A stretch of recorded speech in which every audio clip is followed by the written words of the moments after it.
All right, welcome to Oregon Politics Live for June 28th, 2026.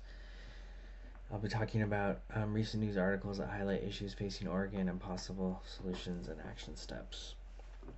I'm going to cover 3 articles today aimed at the right target but out of range. Oregon's new minimum wages effective July 2026. Researchers say they have a solution for the Willamette River algae bloom. What's stopping it? Alright, so the first article is a Substack by Eric Fruits, said called "Aimed at the Right Target but Out of Range."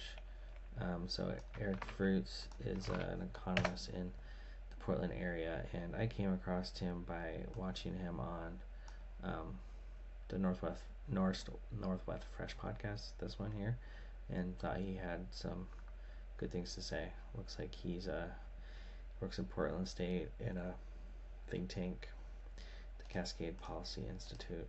So anyway, I thought he had some interesting things, and so I'm interested to hear what he has to say about the Prosperity Roadmap.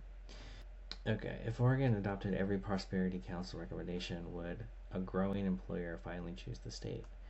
When Oregon Governor Tina Kotek rolled out her Prosperity Roadmap, I wrote it misdiagnosed the problem.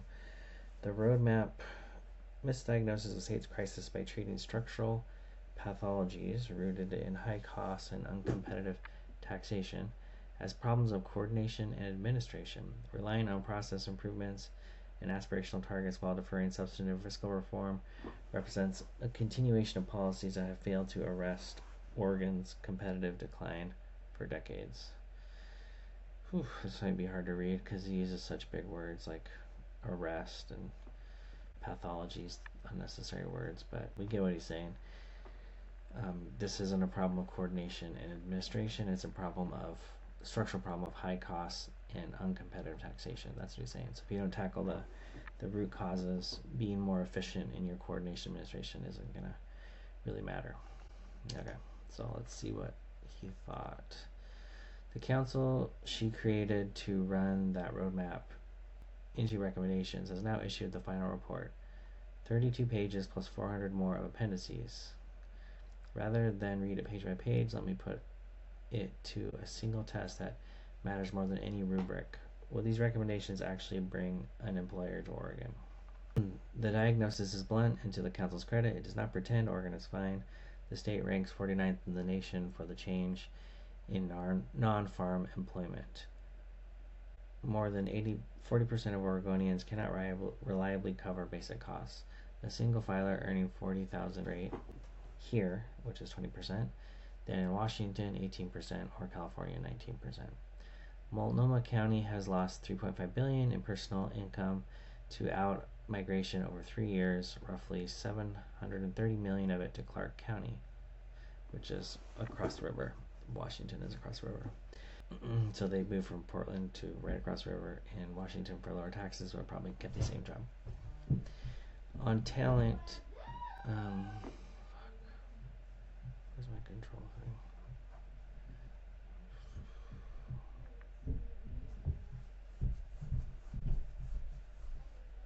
On talent, blah, blah, blah, blah.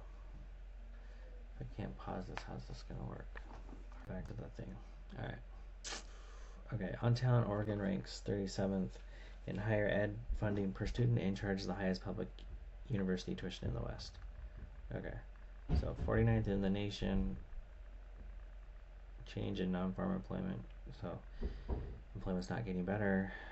People living below the ALICE threshold, poverty line, and the unemployment rate is 5%, which is higher than the national average.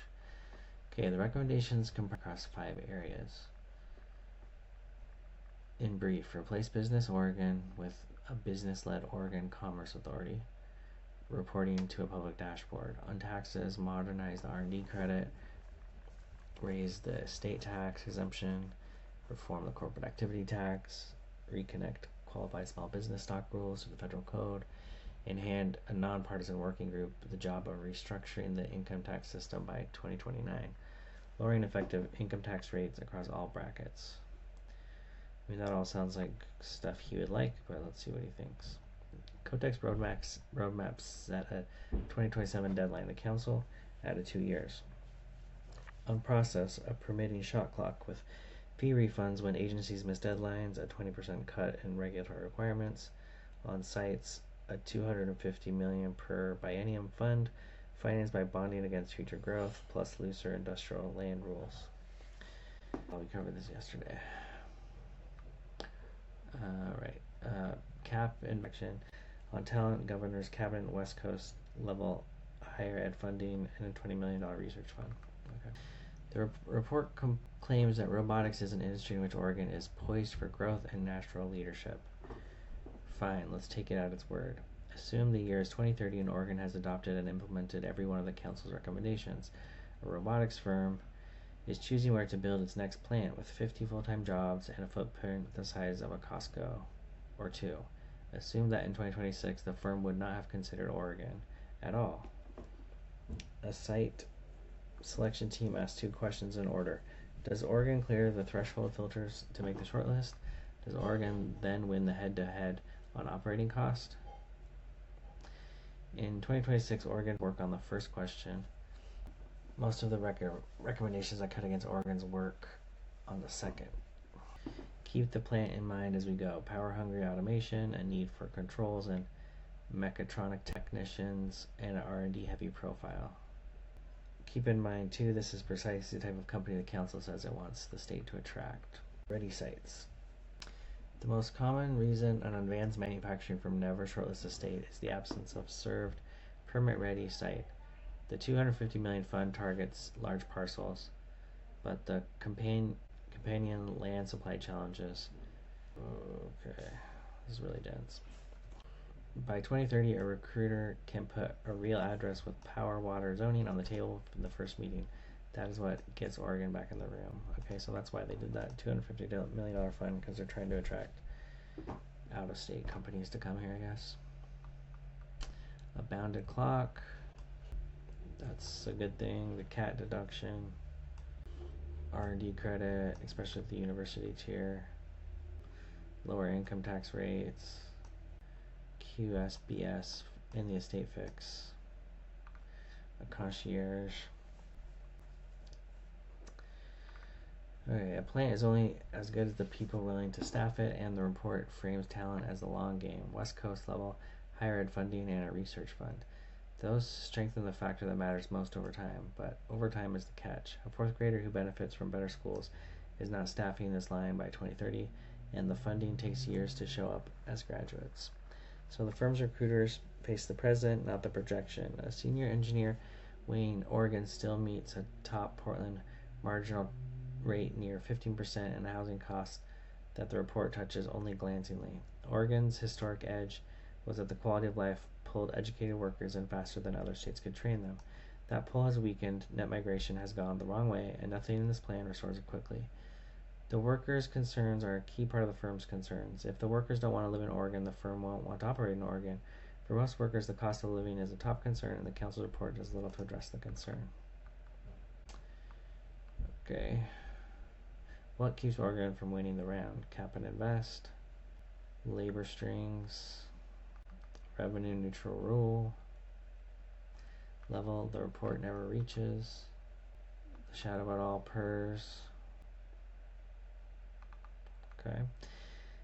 Here's where the tidy story, positives win the shortlist, negative lose the cost round, needs correcting because 2 of the best provisions are themselves operating cost wins.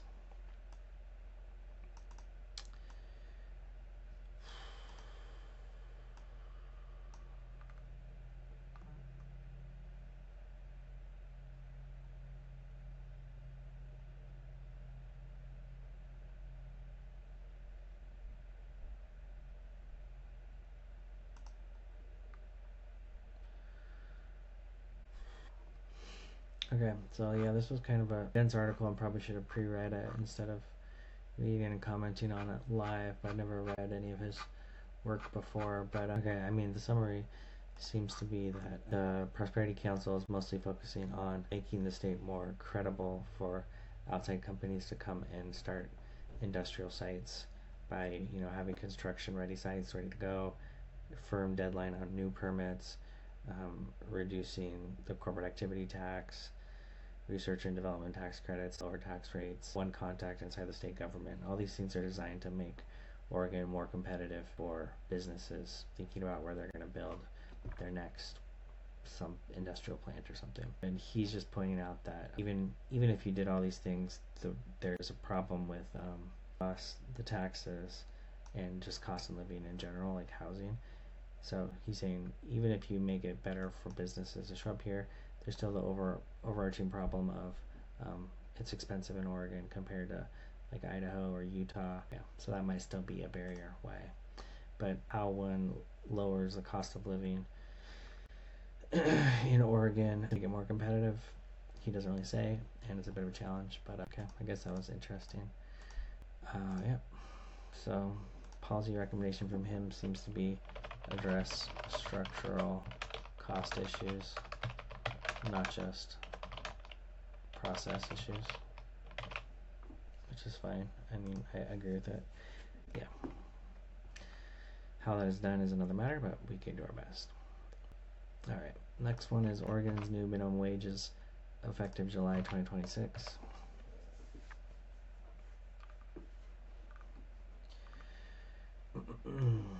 Alright, minimum wage workers get a pay bump on Wednesday, July 1st, with wages rising 50 cents an hour across Oregon to keep pace with inflation. While welcome news for employees earning the minimum wage, the impact is likely to be muted given the small share of workers on that end of the wage spectrum. Alright, so minimum wage is going to be $14.55 in rural counties. In more populated counties, it's going to be $15.55.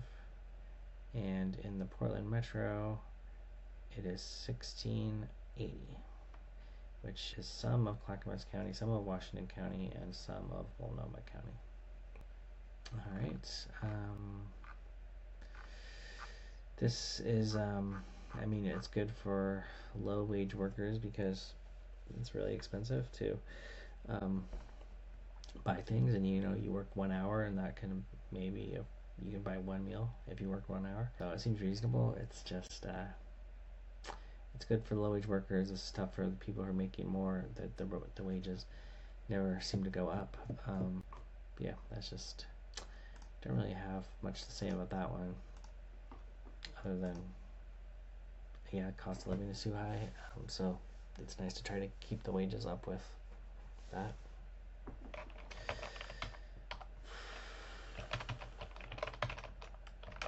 With inflation. Okay. Alright, the last one is researchers say they have a solution for the Willamette River algae bloom. What's stopping it?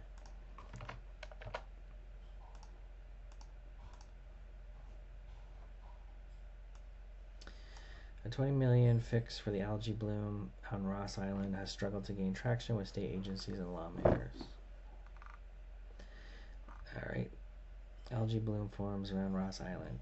The algae bloom that forms each summer around Ross Island and the Willamette River south of downtown Portland is expected to be especially bad this year. A potent combination of high temperatures earlier in the season and ongoing drought, made worse by a limited snowpack of water already hitting 67 degrees Fahrenheit in the Willamette, perfect for the growth of a thick layer of toxin-producing algae atop the stagnant waters of the Ross Island lagoon. It's a problem that's gone on for decades. A man-made U-shaped barrier to water flow that once supported the Ross Island Sand and Gravel Company, and that has become more of a stagnant pond in the river. The algae produce cyanobacteria that causes headaches, diarrhea, nausea, vomiting, fever if inhaled or ingested. Oregon State University and the nonprofit advocacy group Human Access Project have a solution that could end the algae bloom in the next 4 to 5 years. Dig a channel through the lagoon and let the river water circulate again. But the project, which costs roughly $20 million, hasn't gained traction in the legislature. A proposal to allocate $1 million of the Human Access Project and OSU for planning died in the state legislature last year. Those chief sponsors, Rob Nose of Portland, Mark Gamba of Milwaukee, said they would try again in 2027. Okay, so here's the algae bloom. super green compared to the rest of the river. Let's just look up what Ross Island looks like. It's this map here.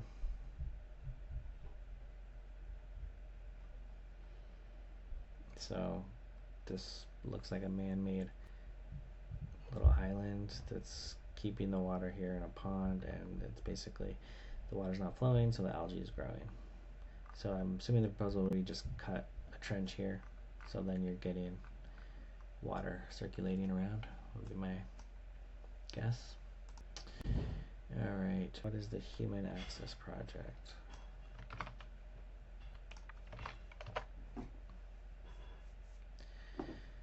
It's reconnecting Portlanders with the river, expanding public access on the Willamette. Okay. It's interesting. Freestyle advocates for river access.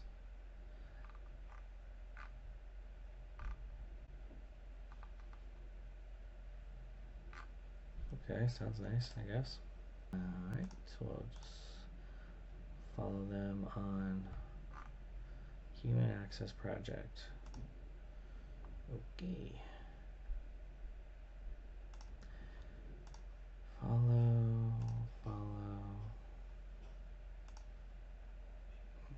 Okay.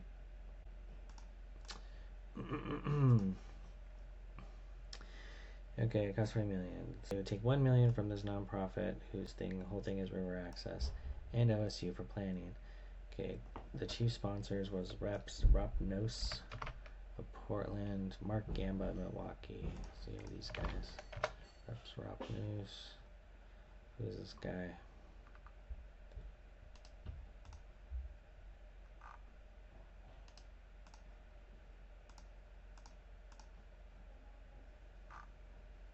Is that Rapnos?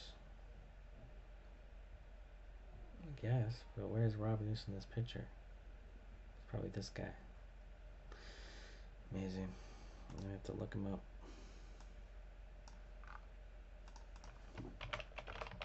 God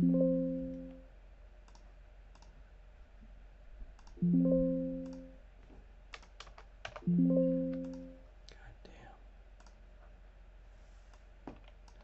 Nos.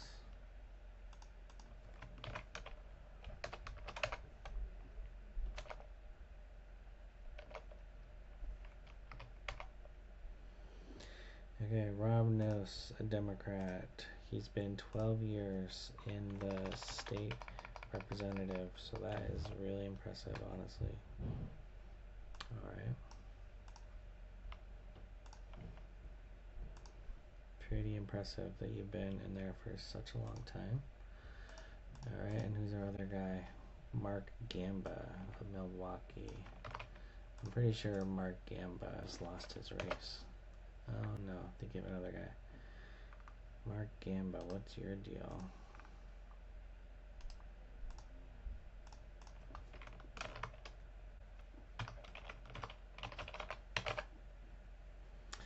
Mark Gamba has been a House rep for 3.5 years, so 2 terms. Good for you.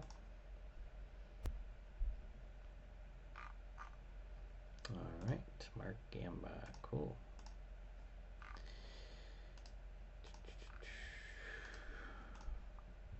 Anyway, alright, Willie Levinson, founder of the Human Access Project, has already spent 2 years seeking donations and grants to undertake research and planning with Desiree Toulos, a civil engineer and researcher from Oregon State University.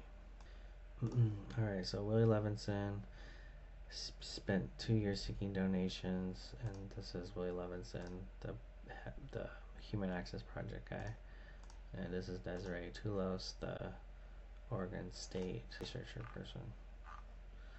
Okay. State agencies responsible for testing water and issuing public health advisories when it's unsafe to swim say they are not responsible for executing long-term changes to the lagoon. Cool. A new proposal from private investors to fill the lagoon with sediment from a Superfund site downriver would not be complete until 2040, according to the developer's website. If that plan moves forward, the public could still expect harmful algae blooms to continue for another 14 to 16 years. A speculative 10 to 20 year fill concept should not become Oregon's default answer for Ross Island. The state has a moral obligation to lead a fix. Okay. Spokesperson for the Oregon Department of Environmental Quality said they received OSU's research proposal, not expressed any disagreement with the research or laying out an issue. It would involve digging 250-foot to 670-foot channels through the lagoon, each costing $10 million to restore the river's natural flow through what were multiple islands a century ago. Okay.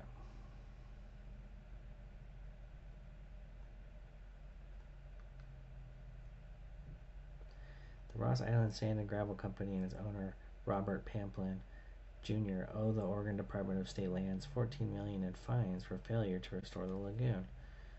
Department spokesperson Anthony Sparrow said the agency is engaged in enforcement efforts. Okay, so Ross Island Sand and Gravel Company owe the Oregon Department of State Lands $14 million in fines for failures to restore the lagoon. So this gravel company would dig giant holes inside the river and take the sand and gravel and then use it to like make concrete and other things for buildings. They were supposed to restore the site, but it never did, so that means fined $14 million.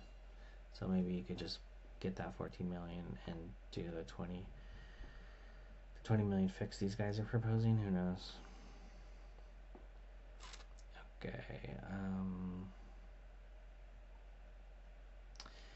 The company doesn't comment. Michael Locke from Oregon Department of Environmental Quality. Within our statutory authority, it requires Ross Island Sand and Gravel to test water bi-weekly for algae blooms and report the results. The agency's harmful algae bloom program has 4 permanent employees and 1 seasonal staffer.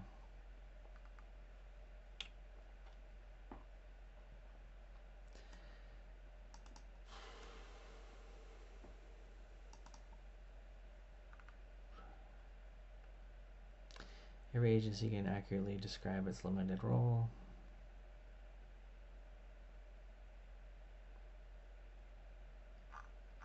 So, it's tough. Yeah, that would be good. It could be a good solution. Sounds like you need to get this old guy to pay his fine. Then maybe you can dig the trench. But